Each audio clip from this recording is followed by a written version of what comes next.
सूरा की इब्तदाई हिस्सा में ज़्यादातर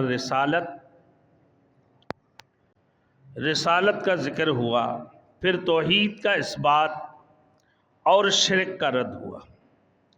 उसकी बाद जज़ाए अमाल का बयान हुआ। अल्लाह ने नेकी और बुराई का उसूल बयान फरमाया। Thanks for watching. Don't forget to like, comment, share and subscribe to Maulana Habibullah Rouhani Official. अल्हम्दुलिल्लाहि व कफ़ा व सलामुन अला इबादिहिल्लज़ीना इस्तफ़ा अम्मा बअदु फ़अऊज़ु बिल्लाहि मिनश शैतानिर रजीम। बिस्मिल्लाहिर रहमानिर रहीम।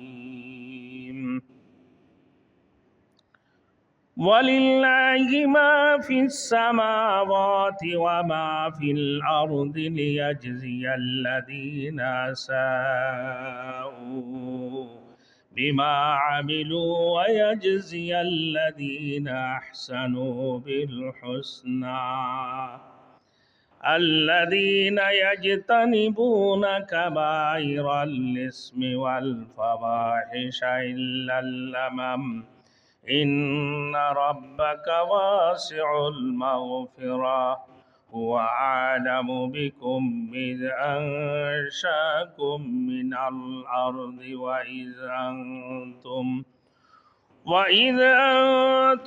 अजिन्नतुन फ़ी बुतूनि उम्महातिकुम फ़ला तुज़क्कू अंफुसकुम हुवा आलमु बिमन इत्तक़ा।